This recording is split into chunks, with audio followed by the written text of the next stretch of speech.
Hello everyone. I am CA Sachin Taneja और आज की क्लास में हम अपना जो चैप्टर स्टार्ट करने वाले हैं डेप्रिसिएशन, अकाउंटिंग स्टैंडर्ड 6। बेसिकली आज हम सीखेंगे कि डेप्रिसिएशन क्यों चार्ज किया जाता है और क्या क्या मेथड्स है डेप्रिसिएशन को चार्ज करने के। डेप्रिसिएशन क्या है, डेप्रिसिएशन क्यों चार्ज किया जाता है और डेप्रिसिएशन के क्या क्या मेथड्स है और उनकी अकाउंटिंग। आज ये सारी चीजें हम अपनी क्लास में डिस्कस करने वाले हैं। स्टार्टिंग विद डेप्रिसिएशन, कि डेप्रिसिएशन है क्या। डेप्रिसिएशन बेसिकली एक हिसावट है जो आपकी टेंजिबल असेट्स में हो रही है और उसे आप एनुअली रिकॉर्ड कर रहे हैं। आपने कोई टेंजिबल असेट खरीद ली है, प्लांट, बिल्डिंग, मशीनरी, फर्नीचर, कोई भी ऐसी असेट खरीद ली है और उसके ऊपर एक्सपेंडिचर ऑलरेडी इनकर कर दिया है। आप उसे सारा का सारा अमाउंट एक साल में पी एंड एल में ना ले जाके प्रोपोर्शनेटली ग्रेजुअली आप प्रॉफिट एंड लॉस में उसे राइट ऑफ करते हैं। तो स्टार्टिंग अब डेप्रिसिएशन क्यों चार्ज किया जाता है, सबसे पहले इसे सीखते हैं ताकि हमें पता चल पाए कि अकाउंटिंग क्यों करनी पड़ रही है डेप्रिसिएशन। जैसा कि हमारी क्लास में सबसे पहला ऑब्जेक्टिव रहता है कि कोई भी काम कर रहे हैं तो क्यों कर रहे हैं। हम डेप्रिसिएशन की अकाउंटिंग भी देखेंगे, डिफरेंट डिफरेंट मेथड्स भी देखेंगे, बट हमें डेप्रिसिएशन चार्ज ही क्यों करना पड़ रहा है हम उसे सीखने की कोशिश करते हैं। सबसे पहले डेप्रिसिएशन बेसिकली क्या होता है कि आपने कोई एक असेट खरीद ली। लेट्स सपोज 1/4/2020 को आपने एक असेट खरीद ली। आपने खरीदी मशीनरी 10 लाख रुपए की। आपने क्या मशीनरी खरीद ली, 10 लाख रुपए पे कर दिए। आपने machinery account debit to bank कर दिया या टू कैश, अगर हमने कैश से पेमेंट करी है 10 लाख 10 लाख। अब हमने पेमेंट कर दी इसकी और हमारी बुक्स क्लोज हो रही हैं 31/3/2021 को। हमारी बुक्स कब क्लोज हो रही हैं? 31/3/2021।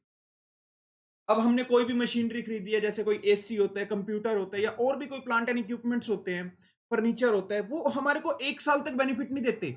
वो हमें एक साल से ज्यादा टाइम तक बेनिफिट देने वाले हैं। एक्सपेंडिचर है हमारा, हमने देखा था revenue expenditure and capital expenditure. ये आप क्या क्या वो कैपिटल एक्सपेंडिचर है जो आपको एक साल से ज्यादा टाइम तक बेनिफिट देगा। और जब हम कैपिटल एक्सपेंडिचर की बात करते हैं हमें याद आता है मैचिंग कॉन्सेप्ट। मैचिंग कॉन्सेप्ट आपको क्या कहता है? जिस रेशो में जिस रेशो में आप इनकम अर्न करते हैं उसी रेशो में आपको अपने एक्सपेंडिचर्स को रिकॉर्ड करना।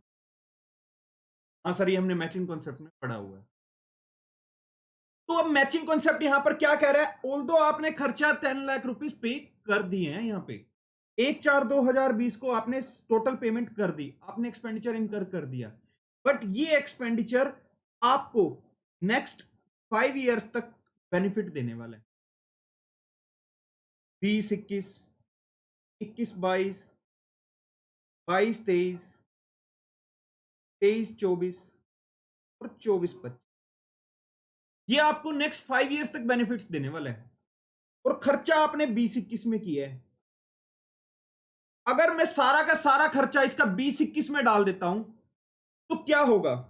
अगर मैं इसको सारे मशीनरी को पी एंड एल में लेके चला जाता हूं, सेम ईयर में 20-21 के पी एंड एल में लेके चला जाता हूं, अगर मैं जब 20-21 का अब क्या हुआ, 20-21 का प्रॉफिट एंड लॉस तो कम हो गया क्योंकि आपके एक्सपेंसेस रिकॉर्ड कर दिए, बट इस एक्सपेंस से आपको इनकम भी होने वाली है। इनकम कब कब होने वाली है? आपको 20-21 में इनकम होने वाली है, 21-22 में इनकम होने वाली है, 22-23 में इनकम होने वाली है, 23-24 में इनकम होने वाली है, 24-25 में भी इनकम होने वाली है। आपको इनकम नेक्स्ट 4 ईयर्स भी मिलने वाली है। अब यहां क्या होगा? यहां आप नेक्स्ट जो 5 ईयर्स में क्या कर रहे होंगे, मैं इनका एक कॉमन बना लेता हूं। आप नेक्स्ट 5 ईयर्स में क्या कर रहे होंगे, जो प्रॉफिट एंड लॉस बना रहे होंगे उसमें सेल्स, क्योंकि अगर आपकी कोई मशीनरी आपने इंस्टॉल किया और ऑब्वियसली उससे आपकी प्रोडक्शन कैपेसिटी इंक्रीज होगी, and when your production capacity will increase, sales will also increase. आपकी डिमांड है मार्केट में तो ये आप प्रोडक्शन कर रहे हैं ना। अगर आपकी प्रोडक्ट की डिमांड ही नहीं है मार्केट में, व्हाई वुड यू प्रोड्यूस? तो आपकी जब प्रोडक्शन हो रही है तो वो सेल्स भी होंगी और सेल्स होने से आपकी रिवेन्यू एक्स्ट्रा होंगी। अब आपकी रिवेन्यू तो हो रही है बट आप यहां खर्चा कोई भी रिकॉर्ड नहीं कर रहे। You are not recording any expense as you have already recorded in 2021। आपने अपना सारा एक्सपेंडिचर 20-21 में रिकॉर्ड कर लिया है और बेनिफिट तो यहां भी हुआ होगा आपको। जब हम सेल्स की बात कर रहे हैं, सेल्स हमें यहां भी बड़ी होंगी हमारी, बट क्या होगा, प्रोपोर्शनेटली जो एक्सपेंस है ये मैचिंग नहीं होगा, ये मैचिंग कॉन्सेप्ट को सेटिस्फाई नहीं कर रहा होगा जब हम इसकी बात कर रहे हैं, ना यहां पे सेटिस्फाई करेगा मैचिंग कॉन्सेप्ट, क्योंकि आप अपनी रिवेन्यू तो रिकॉर्ड कर रहे हैं बट जो उसके प्रोपोर्शनेट एक्सपेंसेस हैं वो आप यहां रिकॉर्ड नहीं कर रहे। तो डेप्रिसिएशन बेसिकली हम अपनी टेंजिबल एसेट्स के ऊपर, डेप्रिसिएशन हम बेसिकली अपनी टेंजिबल, जब हम इनटेंजिबल एसेट को डेप्रिशिएट करते हैं वहां वर्ड यूज किया जाता है अमोर्टाइजेशन, वो हम अपनी आने वाली क्लासेस में डिस्कस करेंगे। आज हम टेंजिबल एसेट्स की बात कर रहे हैं जिनको, जिनके खर्चे को हम proportionately over the years right of करते हैं प्रॉफिट एंड लॉस में। बेसिकली क्या है, आप चाहे सेम ईयर में कोई खर्चा लेके जाते हो प्रॉफिट एंड लॉस में या ग्रेजुअली ओवर लेके जा रहे हो, तो क्यों लेके जा रहे हो खर्चा, तो चाहे आप नॉर्मल रेंट पे कर रहे हो that is your expense, salary pay कर रहे हो that is also your expense, and when you are buying machinery furniture plant and equipment that is also your expense. But अब यहां पर क्या आ रहा है, जो रेंट और सैलरी है those expenses are giving benefit in the same year. अगर हमने यहां कोई रेंट और सैलरी पे किया है, मैं जब तक रेंट पे कर रहा हूं, मैंने जो बिल्डिंग रेंट अपना लीज पे लिया हुआ है या रेंट पे लिया हुआ है, मैं तभी तक यूज कर पाऊंगा, उसका बेनिफिट तभी तक मिलेगा। यानी यहां पर एक्सपेंस उसका बेनिफिट नहीं मिलेगा, तो मैं उसका खर्चा भी क्या करता हूं, सेम ईयर में रिकॉर्ड कर देता हूं। और मैंने किसी एम्प्लॉय को अपने यहां हायर किया हुआ, किसी पर्सन को एज एन एम्प्लॉय यहां हायर किया हुआ अपनी कंपनी में, मैं उसको जब तक सैलरी दे रहा हूं वो तभी तक मेरे यहां काम करेगा। ऐसा तो है नहीं मैं आज उसे 1 महीने की सैलरी दूंगा, he will be working for the next 5 years, no. तो उन खर्चों को हम सेम ईयर में प्रॉफिट एंड लॉस में राइट ऑफ कर देते हैं। अब कुछ खर्चे ऐसे होते हैं जो हमने इनकर तो 20-21 में किए हैं, बट वो आपको क्या करते हैं 21-22, 22-23, यानी 4-5 साल, depending on the economic life of that asset, depending on the economic life of that asset वो हमें बेनिफिट देंगे। हम इसलिए क्या करते हैं, उस अमाउंट को हम पीए बैलेंस शीट में लेके चले जाते हैं कि भाई हमारी ये फाइनेंशियल पोजीशन है कि हमारी ये इतनी फिक्स असेट्स हैं, और अब उन फिक्स असेट्स को जैसे जैसे हम टेंजिबल असेट्स को यूज करते जाएंगे उससे हमें बेनिफिट्स मिलते रहेंगे, और जितना बेनिफिट हमें उससे मिलता रहेगा प्रपोर्शनेटली उतनी कॉस्ट हम उसकी पी एंड एल में राइट ऑफ करते रहेंगे, ताकि हमारा true and fair view maintain. Basically हम क्या कर रहे हैं जब हम फाइनेंशियल स्टेटमेंट की बात करते हैं, we talk about true and fair view, कि हमारी जो फाइनेंशियल स्टेटमेंट है that should reflect the true and fair view of the financial situation of the enterprise entity. अब जब हम प्रॉफिट एंड लॉस कैलकुलेट कर रहे हैं या जब हम अपनी बैलेंस शीट बना रहे हैं, हमारे को अपनी true and fair view present करनी है इन एनी केस। तो अगर मैं यहां पे सारा खर्चा चार्ज कर देता, अगर मैं यहां सारा खर्चा चार्ज कर देता, तो मेरा क्या होता, यहां के प्रॉफिट तो रेड में चले जाते और यहां के प्रॉफिट आपके ग्रीन में है सारे, दैट इज नॉट गुड। तो आप वहां ट्रू एंड फेयर व्यू को पूरा नहीं कर रहे। तो अब मैचिंग कॉन्सेप्ट यहां एग्जिस्टेंस में आता है। मैचिंग कॉन्सेप्ट का मतलब ही यही था, the ratio of the expense and income shall be same, ये आपकी जो रेशियो है वो सेम होनी चाहिए, तो इसीलिए हम प्रोपोर्शनेटली इसको चार्ज करते हैं। सो बेसिकली डेप्रिसिएशन क्या है, आप टेंजिबल असेट को प्रोपोर्शनेटली डिफरेंट ईयर्स में बेस्ड ऑन देयर यूजेज आप उसको पी एंड एल में लेके जा रहे हैं।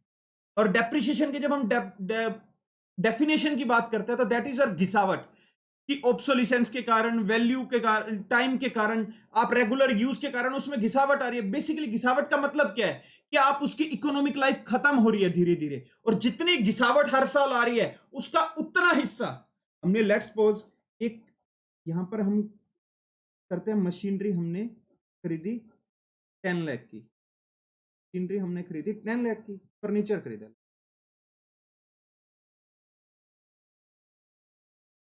और इसकी इकोनॉमिक लाइफ है 5 years। इकोनॉमिक लाइफ की, हम फिजिकल लाइफ की बात नहीं करते क्योंकि हमें एक असेट में, although it may be physically present after 5 years but it's no of no use for the business. हमारे पास हमने कोई एक ऐसी एसेट खरीदी, हमने कोई एसी खरीदा, कोई फर्नीचर खरीदा, कोई लैपटॉप खरीदा, कोई कंप्यूटर खरीदा, तो after 5 years is of no use for us, तो हम उसकी इकोनॉमिक लाइफ को कंसिडर करते हैं, फिजिकल लाइफ को कंसिडर नहीं करते। अब मैंने क्या किया, फर्नीचर खरीद लिया, अब धीरे धीरे ये फर्नीचर घिस रहा है, या कोई मशीनरी है तो वो time, with the passage of the time it is getting obsolete. तो जैसे जैसे टाइम के साथ उसका यूज होता जा रहा है, ऑब्सोलीट होती जा रही है या घिसावट आती जा रही है, उसी हिसाब से उस खर्चे को हम डिफरेंट डिफरेंट ईयर्स में राइट ऑफ करना स्टार्ट कर देते हैं, तो राइट ऑफ करना स्टार्ट कर देते हैं। ये हमारे डिफरेंट फाइनेंशियल ईयर्स हैं।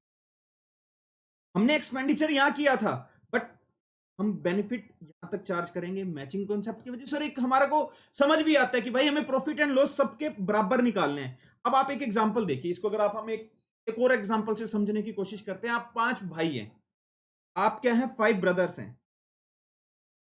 आप 5 ब्रदर्स हैं या सिस्टर्स हैं।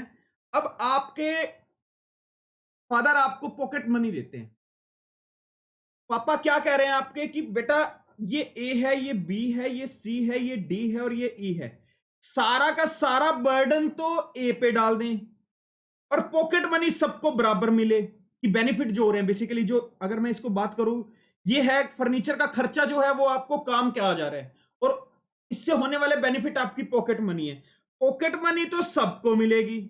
अब क्या कर रहे हैं पापा, क्या कह रहे हैं, बेटा पॉकेट मनी बी तेरे को भी देंगे,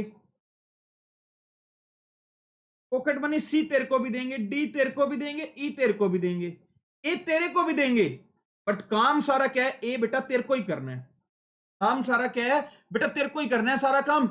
बट इनके ऊपर काम का कोई प्रेशर नहीं आ रहा, और पॉकेट मनी को ये बराबर एंजॉय कर रहे हैं। सर ये तो गलत हो रहा है। नहीं नहीं नहीं, हम तो लड़ पड़ेंगे भाइयों से। अब आप ये सोचो, अब जब आप, अगर आपने एक्सपेंडिचर ये यहां पे किया है, सारा खर्चा यहां पे किया है, और सारा बर्डन इसको यहीं डाल दें, तो इसका प्रॉफिट एंड लॉस भी चिल्ला रहा है, जोर जोर से चिल्ला रहा है, ये गलत हो रहा है, ये गलत हो रहा है, सारा खर्चा मेरे पे डाल दिया, बेनिफिट सबको मिल रहा है, सारा खर्चा मेरे पे डाल दिया। जैसे आप अपने आप को उस सिचुएशन में बुरा फील करेंगे, ऐसे 20-21 का प्रॉफिट एंड लॉस भी अपने आप को बुरा फील करेगा, यार ये क्या हो रहा है, सारा खर्चा मेरे पे डाल दिया, बेनिफिट सबको, पॉकेट मनी सबको मिल रही है, मेरे को भी उतनी मिल रही है जितनी सबको मिल रही है। बट मेरे को काम कभी भी कहा जाए, तू ये कर ले, तू वो कर ले, इनको कुछ काम ना कहा जाए। This is how the profit and loss for the year 20 and 21 will feel in case we charge all the full amount to this year only. अगर हम सारा खर्चा 20-21 में डाल देंगे यहीं, तो इसीलिए इन भाइयों के झगड़ों का निपटारा करने के लिए ही एक पापा जी ने आपके मैचिंग कॉन्सेप्ट को इंट्रोड्यूस किया। कहते अब मैं तुम्हारे झगड़ों से तंग आ चुका हूं, मैं कि मेरे लिए तुम सब बराबर हो, मेरे लिए तुम सब बराबर हो। जो जितना काम करेगा उसको उतनी पॉकेट मनी मिलेगी, उसी को उतना बेनिफिट मिलेगा। जिसको जितनी पॉकेट मनी मिल रही है उसको उतना काम भी करना पड़ेगा। अब मैचिंग कॉन्सेप्ट ये आपको यही कहता है कि बाबूजी हम सारा खर्चा आप पे नहीं डालेंगे, जितना बेनिफिट मिल रहा है उतना ही खर्चा डालेंगे आप पे। इसीलिए ये डेप्रिसिएशन का कॉन्सेप्ट एग्जिस्टेंस में आया। तो सबसे पहले हमने सीखा कि भाई डेप्रिसिएशन बेसिकली होता क्या है। अब बच्चे की भाई डेप्रिसिएशन चार्ज कर रहे हैं, अरे क्यों करे जा रहे हो। The first question should be why.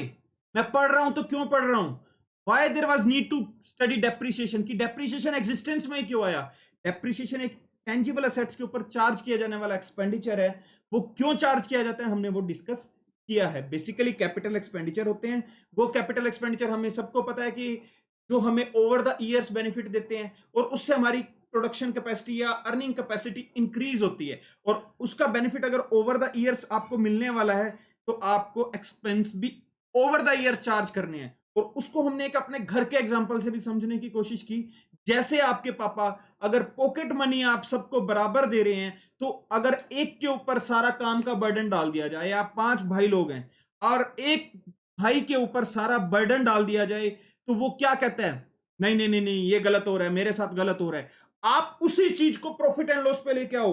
अगर आप अपना सारा खर्चा 20-21 के प्रॉफिट एंड लॉस पे डाल दोगे, ये भाई चिल्लाना स्टार्ट कर देगा, मेरे साथ गलत हो रहा है, मेरे साथ गलत हो रहा है, सबको बेनिफिट मिल रहा है, सबको बेनिफिट मिल रहा है, बट मुझे सारा खर्चा मेरे पे डाला जा रहा है, सारा खर्चा मेरे पे डाला जा रहा है। This is how the profit and loss for the year 20 and 21 will react. So इन सब का सुलटारा कर दिया गया, इन सब का सुलटारा कर दिया गया by uses of matching concept. पापा जी ने कहा देखो बेटा, जिस पॉकेट मनी मिलेगी तो काम भी करना पड़ेगा, यानी the ratio of income and expense shall be same. अब हमने ये तो पढ़ लिया सर, हमने ये तो समझ आ गया डेप्रिसिएशन चार्ज करना पड़ रहा है। डेप्रिसिएशन बेसिकली एक मैचिंग कॉन्सेप्ट की वजह से चार्ज हो रहा है। उसमें क्या हो रहा है कि आप जितना जिस रेशियो में बेनिफिट डिराइव कर रहे हैं उसी रेशियो में खर्चों को रिकॉर्ड करना पड़ेगा। और डेप्रिसिएशन हम बेसिकली क्या कर रहे हैं, एक मैं आपको एग्जांपल बताता हूँ। आप 2021 में 2021 में आप बैलेंस शीट में लाके छोड़ दें, बैलेंस शीट 2021 आपने 10 लाख का खरीदा, 5 साल यूज है तो 2 लाख तो ऑलरेडी डेप्रिसिएशन चार्ज कर लिया होगा। फिक्स असेट्स में आप टेंजिबल असेट में फर्नीचर को अब यहां 8 लाख का छोड़ देते हो।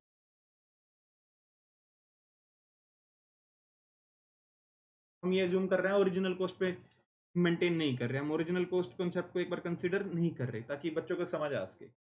अब क्या होता है फिर, आपका 2021 की फाइनेंशियल ईयर तो बन गई। अब आप क्या करते हो, 2 लाख यहां चार्ज कर दो।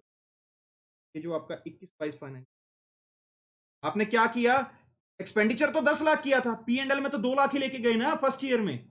आपने यहां 2021 में 2 लाख ही चार्ज किया, अब बाकी का 8 लाख अपने बैलेंस शीट में जाके छोड़ दिया। अब आप उस क्या कर रहे हैं, हर साल 2 लाख रुपए आप अपना प्रॉफिट एंड लॉस में ट्रांसफर कर,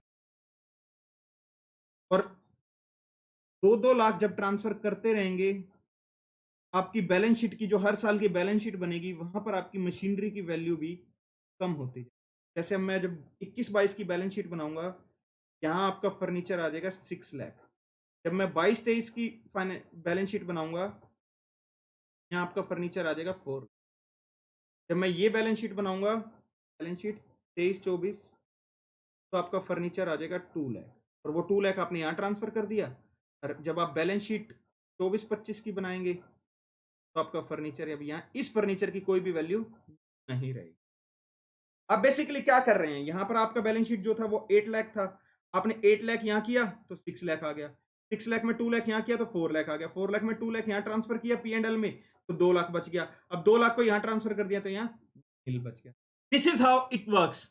आपने बेसिकली हर कैपिटल एक्सपेंडिचर के पे यही होता है, चाहे आपने इंटेंजिबल एसेट भी परचेज किए हैं, तो उनको जब आप अमोर्टाइज करते हैं, जो परचेज आपकी इंटेंजिबल एसेट्स होती हैं, उनको जब आप अमोर्टाइज करते हैं तो आप वहां भी यही करते हैं, जितना अमाउंट अमोर्टाइज हो गया उसको आप बैलेंस शीट से निकालना स्टार्ट कर देते हैं।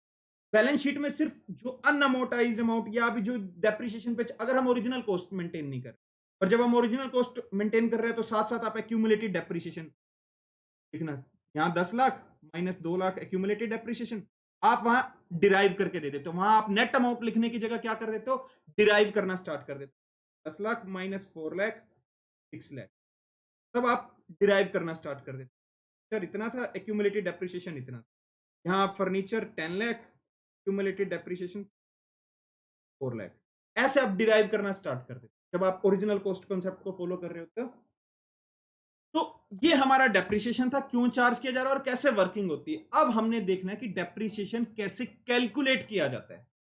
हमने ये तो सीख लिया कि डेप्रिसिएशन की क्यों जरूरत पड़ी, डेप्रिसिएशन क्या होता है। डेप्रिसिएशन बेसिकली आप एक अपने जो टेंजिबल एसेट्स हैं उनके अमाउंट को ग्रेजुअली आप प्रॉफिट एंड लॉस में ओवर द ईयर्स चार्ज कर रहे हैं on the basis of the uses. तो अब डेप्रिसिएशन कैलकुलेट कैसे किया जाता है, methods to calculate depreciation. Methods to calculate, जो हमारे लिए मेन मेथड्स हैं, वैसे मेथड्स तो काफी हैं, जो हमारे लिए मेन है वो है एसएलएम और WDV, straight line method and the WDV method. Straight line method, straight line method क्या कहता है, आप अपनी मशीनरी का, हम फर्स्ट मेथड स्टार्ट कर रहे हैं स्ट्रेट लाइन मेथड, आप over the year same benefit derive करने वाले हैं। ये क्या कहता है, आप अगर कोई फर्नीचर परचेज कर रहे हैं ना, आप over the years same benefit, equal benefits derive करने वाले। तो इसीलिए ये क्या कहता है, आप जब इनकम इक्वली डिराइव करने वाले हैं तो उसके जो एक्सपेंसेस हैं वो भी आप इक्वली राइट ऑफ कीजिए ओवर द ईयर्स। तो इसका जो डेप्रिसिएशन का फॉर्मूला निकल के आता है वो क्या कहता है, आप सबसे पहले देखिए आपने मशीनरी परचेज कितने की, सर हमने 10 लाख की, और 5 इयर्स के बाद ये कितने का बिक जाएगा, सैल्वेज वैल्यू, रेजिडुअल वैल्यू,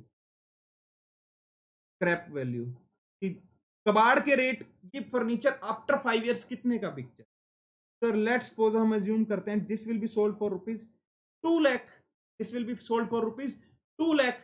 अब आप एक चीज समझने की कोशिश कीजिए, आपकी जेब से गए 10 लाख, आप एक्सपेक्ट कर रहे हैं, again I am saying estimated selling price, estimated selling price, आप you are expecting after 5 years this furniture और machinery will be sold for ₹2 lakh.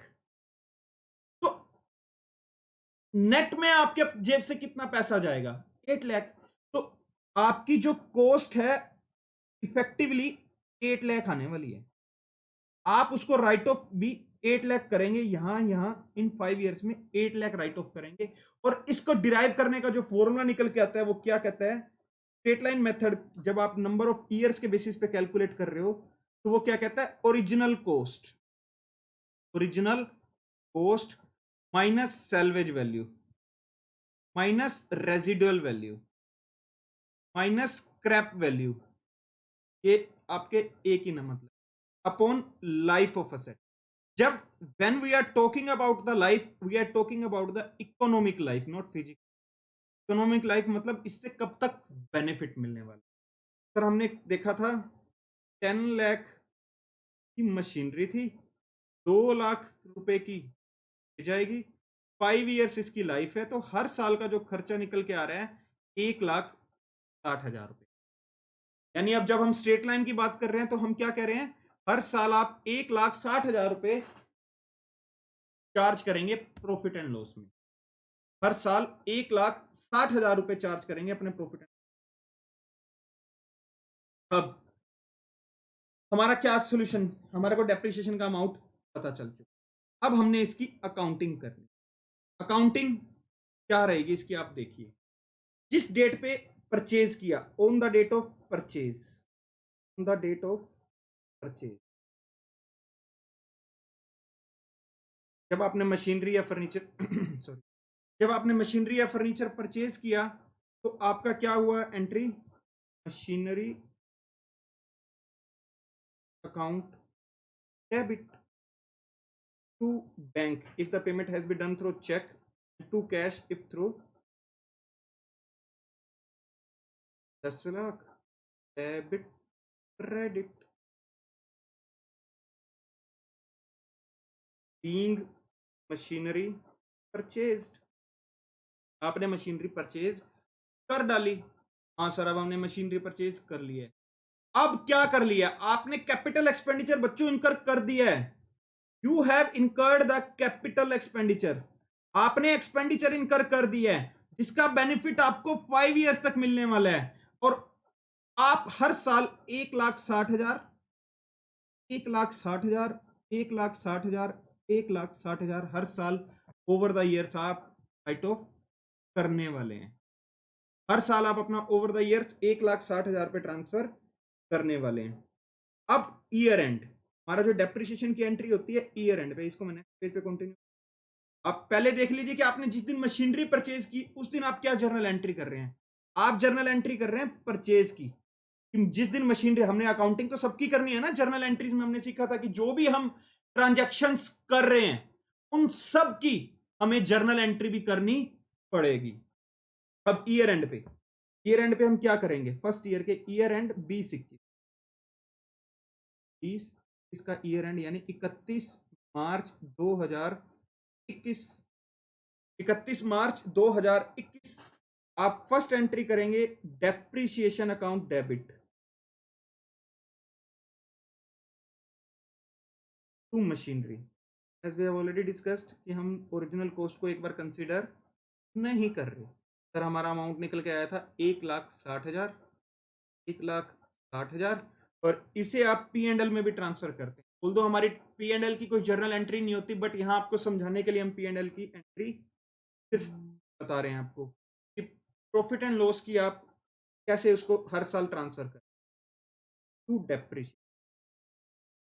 1,60,000, 1,60,000 being depreciation charge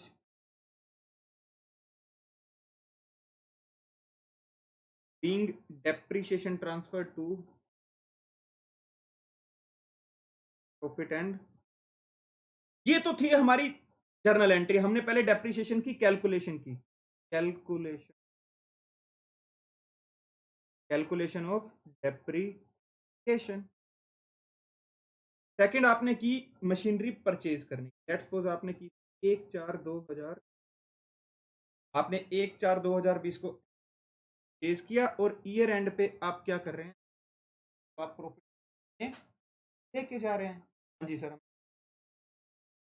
अब आपके जो लेजर्स बनेंगे और जो आपकी फाइनेंशियल स्टेटमेंट आएंगी वो क्या आएंगी, फाइनेंशियल स्टेटमेंट देखते हैं हम पहले क्या है। आपका जो प्रॉफिट एंड लॉस बनेगा, profit and loss 2021 for the year ending 31 मार्च, जो 2021 है आपका उस के लिए, टू डेप्रिशिएशन 1,60,000, ये एक्सट्रैक्ट हो गया आपका प्रॉफिट,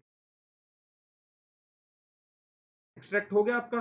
अब हम करेंगे अपना बैलेंस शीट। बैलेंस शीट में इसकी फाइनेंशियल पोजीशन कैसे रहेगी, आपका जो 2021 की बैलेंस शीट बनेगी वो कैसे निकल के आएगी।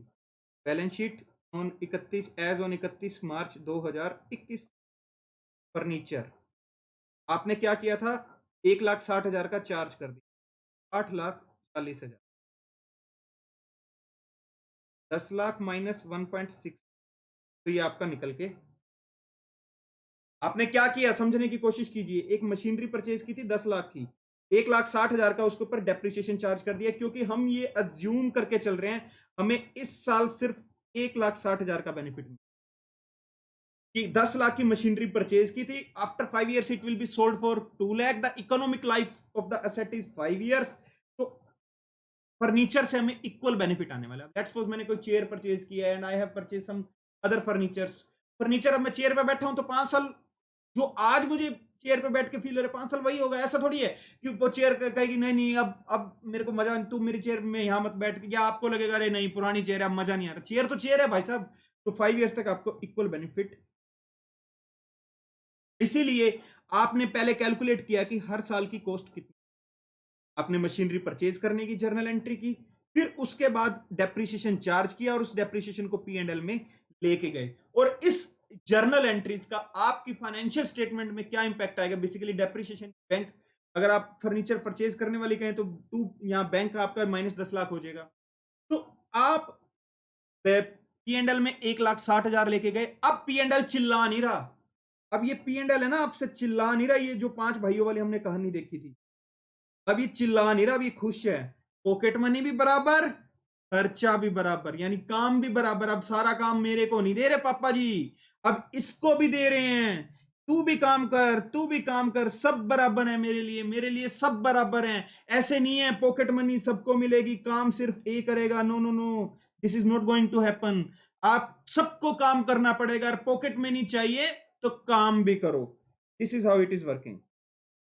और उसका आपका जो फाइनेंशियल स्टेटमेंट में इंपैक्ट आएगा वो ये रहेगा। हाँ सर, अब हमें 1 साल के और फाइनेंशियल स्टेटमेंट सर हमें सिखाओ कि अब नेक्स्ट ईयर तक क्या जाके होगा।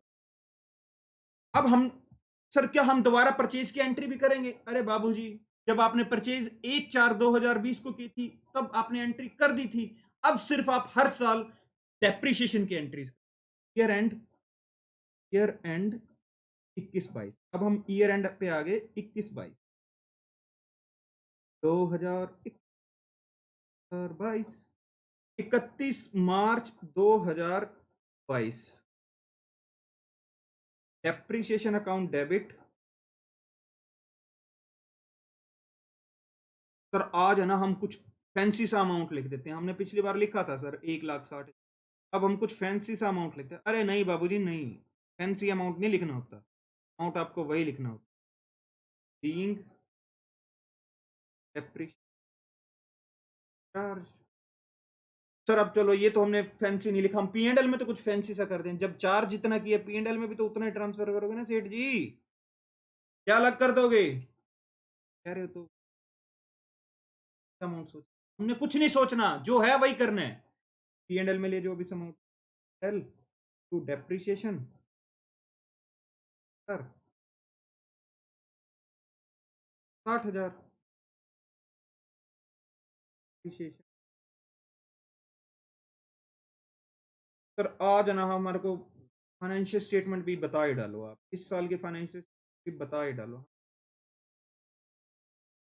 Profit and loss for year 22 21 22 sir अब है ना हम डेप्रिसिएशन 3,20,000 लिख दें, 1,60,000 पिछले साल का और 1,60,000 इस साल का, तो हम 3,20,000 लिखते। अरे बाबूजी, प्रॉफिट एंड लॉस हर साल का अलग से कैलकुलेट किया जाता है। जो आपने यहां लिखा था वो income sales minus all expenses करके आपका नेट प्रॉफिट आ गया होगा, उसको आपने उसी साल कंसीडर करना था क्योंकि उस साल का खर्चा था। आप यहां थोड़ी करोगे, अब यहां सिर्फ और सिर्फ आप इस साल के खर्चों की बात करते, तो हम 3,20,000 की गलती ना करके हम यहां लिखेंगे 1,60,000। सर फिर बैलेंस शीट कैसे बनेगी? बैलेंस शीट में कुछ चेंजेस आएंगे? हाँ, बैलेंस शीट में चेंजेस आएंगे। आपकी फर्नीचर की वैल्यू अब होगी है 10 लाख माइनस 1,60,000 20-21 का, माइनस 1,60,000 आपका 21-22 का, तो ये हो गया 6,80,000 आपका अमाउंट बैलेंस शीट का एज ऑन 31 मार्च 2022। ये आपका बन गया। यानी आपका क्या हो रहा है, डेप्रिसिएशन भी चार्ज कर दिया, फर्नीचर भी आपने वैल्यू कैलकुलेट।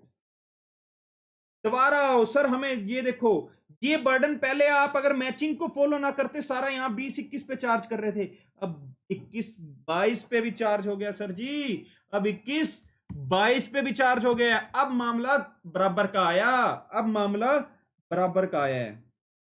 अब हमें समझ आने, ऐसे हर साल आप अपना प्रॉफिट एंड लॉस में ट्रांसफर करते रहेंगे और हर साल अपनी फाइनेंशियल स्टेटमेंट बनाते रहेंगे।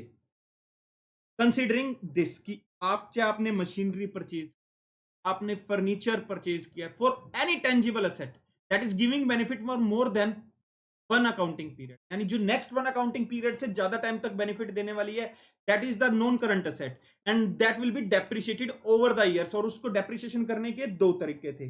दो तरीके क्या थे सर? एक था हमारा एसएलएम, एक था सर हमारा डब्ल्यूडीवी।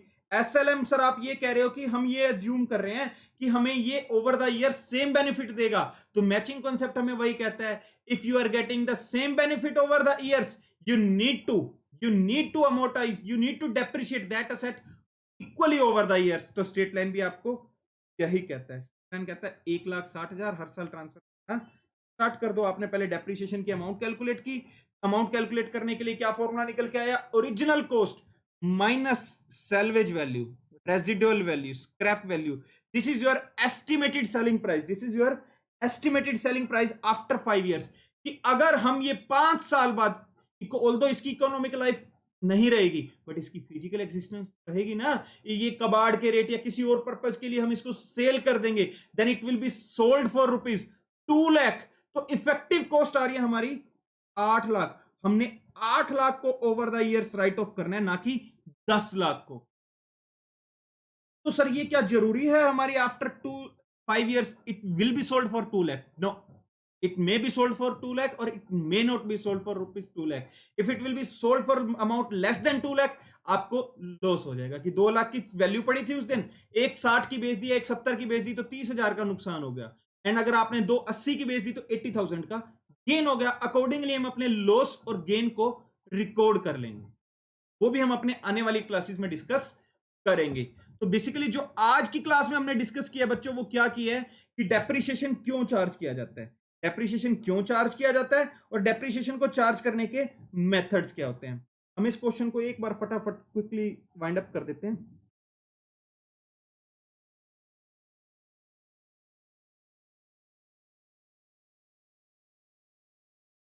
हाँ जी, ईयर 22-23 सेम आपकी डेप्रिसिएशन डेबिट, पर मैं बस जर्नल एंट्री लिख रहा हूं, handle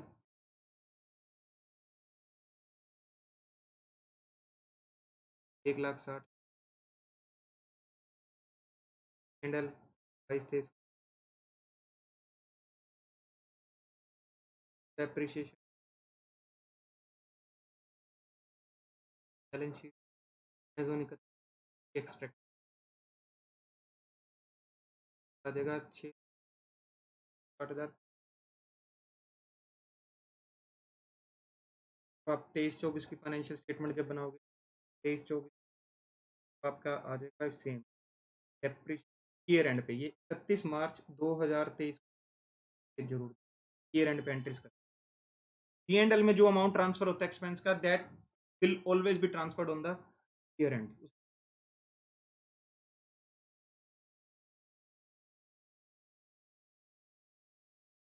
and L two depreciate,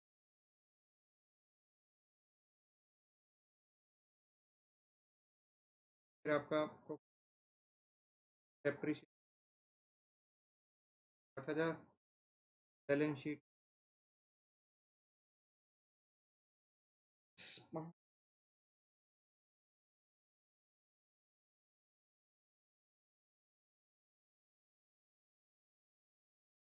फिर हम 24-25 में चलेंगे लास्ट। आपका क्या रहा? डेबिट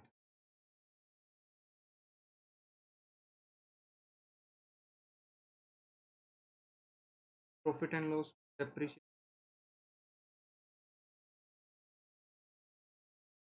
प्रॉफिट एंड आपका बने। अब एक बार यहाँ प्रॉफिट एंड लॉस बनाने से पहले हम ये चार्ज करने के बाद अब आपकी मशीनरी इसके बाद 2 लाख की बची। अब यहाँ पर आपको या तो कुछ इन्फॉर्मेशन नहीं गिवन होगी या आपको गिवन होगा कि मशीनरी कितने की सेल होगी। अब sale of machinery, sale of, अब आपकी मशीनरी के 3 केस हो सकते। केस 1, 2 लाख में सेल कर दी, 2 लाख की मशीनरी थी, 2 लाख में कर दी। Case 2, sold for 80,000 and case 3, sold for 1। No profit no loss, no profit no loss, gain. आपको क्या हो गया? गेन हुआ है, हुआ है, लॉस हो गया। अब आपके प्रॉफिट एंड लॉस में अकॉर्डिंगली आप उस अमाउंट की जर्नल एंट्री अगर मैं करूं केस 1 की ऑफ मशीन के हिसाब से आपका सारा चीजें भी चेंज। अगर आप सेल ऑफ मशीन, हाँ जी,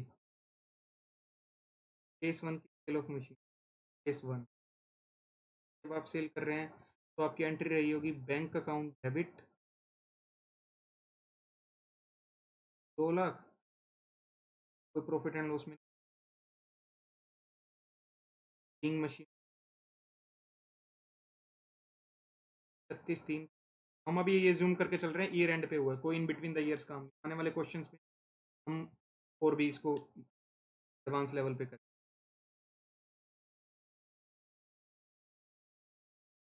आपने 2,80,000 की बेची है तो बैंक में तो आपके पैसे 2,80,000 आएंगे।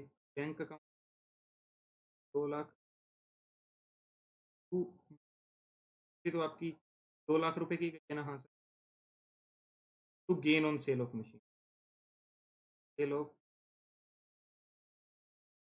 being machinery sold for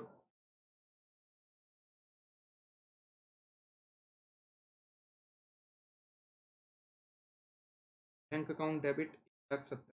आपकी 2 लाख रुपए की चीज आज 1,70,000 में बिक। आप खुद सोच के चलिए आपको बेनिफिट होगा या लॉस होगा। 2 लाख रुपए की चीज थी, 1,70,000 में बिक, लॉस ऑन सेल। लॉस आपका नॉमिनल होता है सेल ऑफ मशीन।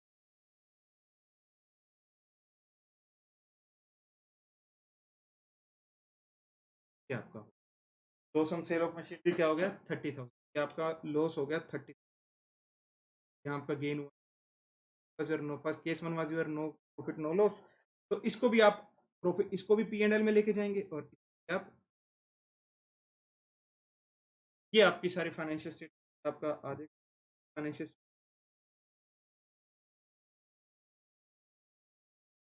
24-25 का केस 1 यहाँ सिर्फ हमारा डेप्रिसिएशन का अमाउंट था तो टू डेप्रिसिएशन 1,60,000। सर क्या बैलेंस शीट में अब कोई फर्नीचर पड़ा होगा? ना, फर्नीचर सेल कर दिया था, फर्नीचर नील, बैंक बैंक में पैसा आ गया ना, तो 2 लाख की जो यहाँ वैल्यू पड़ी थी वो आ गई। तो आपका ये केस 1 होगा। अब केस 2 की जब फाइनेंशियल स्टेटमेंट बनाएंगे तो आपकी फाइनेंशियल क्या बनेंगे? अब यहाँ पर गेन हुआ था, क्या था आपका? गेन वाला केस था। गेन वाला केस था तो profit and loss 24-25 to depreciation, एक तो आपने डेप्रिसिएशन चार्ज किया था 1,60,000 और बाय गेन ऑन आ जाएगा ये आपका प्रॉफिट एंड लॉस। और जब आप बैलेंस शीट बनाएंगे तो बैलेंस शीट आपकी बनेगी और ये आपकी थी ये केस 1 था, ये 3,25 बैंक में आपका 2,80,000 जा रहा था। ध्यान रखना जब यहाँ 2 लाख आया तो 2 लाख लिखा था, यहाँ 280 आया तो 2 सर हाँ साथ में ये भी प्रॉफिट एंड लॉस में जाएगा ना। यहाँ तो जैसे एज यूजुअल हम कर रहे थे, बस अब फर्नीचर की जो सेल वैल्यू होगी वो उठ के आपका बैंक में चले। और केस 3 जब आप करेंगे, केस 3 आपका लॉस वाला, तो आपने क्या करोगे, प्रॉफिट एंड साल का 24-25 हम ये ईयर सेम ही कर रहे हैं। To depreciation 1,60,000 to loss on sale of machinery 80,000 और 80 नहीं था वो 30 170 में बिकी थी ना दो वाली चीज। कैसे कैलकुलेट हुआ था, 2 लाख की मशीनरी की स्क्रैप वैल्यू पड़ी थी और 170 की बिकी 30,000। फिर हम जब बैलेंस शीट बनाएंगे 24-25 की case balance sheet as on bank में सर अब कितना पैसा है सर, 1,70,000 है, 2 लाख नहीं है, 2,80,000 कितना रिसीव हुआ। और फर्नीचर आपका 2 लाख का उठ के चला गया, 30,000 यहाँ आ गया और 30,000।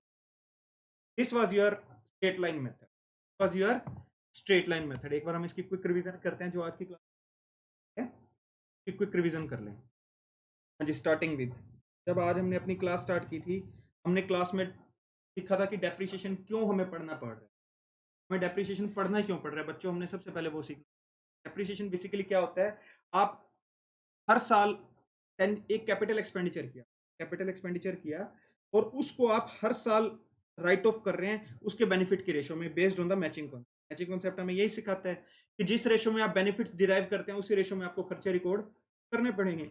और उसी को हमने एक अपने एक एग्जाम्पल से समझने की कोशिश की थी। आप एक 5 भाई लोग हैं, आपके आपके पापा आपको बेनिफिट्स इक्वल दे रहे हैं, पॉकेट मनी हर साल इक्वल दे रहे हैं, बट काम सारा एक को आ जा रहा है, एक को कि भाई तू आज ये ले, आज ये कर ले, काम कर ले, बाहर के काम, ये रोने लग जाएगा। ऐसे कैसे होता है, ये थोड़ी होता है ऐसे। मेरे साथ तो अन्याय हो रहा है, हे भगवान मैं ही क्यों, मैं ही क्यों। हम सब कहते हैं ना कई बार जब निराश होते हैं, हे भगवान मेरे साथ ही क्यों हो रहा है। अब ये रोज भगवान जी के आगे, गणेश जी के आगे, शिव जी के आगे जाके रो रहा है, हे महादेव जी मेरे साथ ही ऐसा क्यों हो रहा है, हे गणेश जी मेरे साथ ही ऐसा क्यों हो रहा है। उन्होंने कहा बेटा तेरी पुकार सुन ली गई है, बेटा तेरी पुकार सुन ली गई है। अब से क्या होगा, तेरे पापा के दिमाग में हमने एक मैचिंग कॉन्सेप्ट डाल दिया है कि अगर भाइयों को पैसे इक्वल दे रहे हो तो बर्डन भी इक्वल डालो, बर्डन भी सबको काम दे डालो, सबको काम दे डालो, अब एक को काम मत दो। मैचिंग कॉन्सेप्ट, वो शुक्राना कर रहा है मैचिंग कॉन्सेप्ट, हे तेरा मैचिंग कॉन्सेप्ट, मैं तेरा एहसान कैसे उतारूंगा। अब वही उसने कैसे करना स्टार्ट किया, मशीनरी अब सारा बर्डन यहाँ ना जाके हर पे जा रहा था। हमने जो पहला केस लिया था वो एज्यूम किया था कि हमारी कोई स्क्रैप वैल्यू नहीं है। फिर हमने ये देख लिया कि डेप्रिसिएशन क्यों चार्ज कर रहे हैं, ताकि आपका प्रॉफिट एंड लॉस ऐसा ना हो कि एक इस प्रॉफिट एंड लॉस पे आपका सारा बर्डन आ जाए, कि इस प्रॉफिट एंड लॉस पे सारा बर्डन ना आ जाए। जैसे ये रो रहा था, अगर हम 10 लाख यहाँ ना डाल दे, बेनिफिट आप सबको ओवर द ईयर सब ईयर्स में मिल रहा था, बट सारा सेल यहाँ बढ़ी है ऑल दो, बट खर्चा सारा डाल देते तो गलत हो जाता है। इसीलिए मैचिंग कॉन्सेप्ट की वजह से डेप्रिसिएशन हम पढ़ रहे हैं कि डेप्रिसिएशन में बेसिकली हम क्या कर रहे हैं, ओवर द ईयर्स में अपना अमाउंट लेके जा रहे हैं। अब फिर उसके बाद हमने पढ़ना स्टार्ट किया डेप्रिसिएशन। डेप्रिसिएशन क्या होता है, एक घिसावट होगी आपकी वैल्यू, मशीनरी की वैल्यू में। आप उस घिसावट को रिकॉर्ड करने के मेनली तो काफी तरीके जो हम मेनली पढ़ने वाले हैं वो दो हैं, एसएलएम एंड डब्ल्यूडीवी। एसएलएम कब एग्जिस्टेंस आता है, जब आप एज्यूम कर रहे हो इक्वल बेनिफिट मिलने वाला है। तो इसमें हम अपना स्क्रैप वैल्यू, रेजिडुअल वैल्यू और सैल्वेज वैल्यू का कॉन्सेप्ट भी पढ़ा कि the estimated selling price after the at the end of the economic life of the. तो उसी के बेस पे हमारा फॉर्मूला निकला। फॉर्मूला क्या निकल गया, straight line method is equal to original cost minus salvage value, residual value and the scrap value upon the life of asset. And when we are talking about the life of asset, we are talking about the economic life, not the physical life. Please consider this कि physically तो asset may be present, एक टूटा हुआ कुर्सी है, क्या use है उसका, there is no economic use but the physical existence is still there.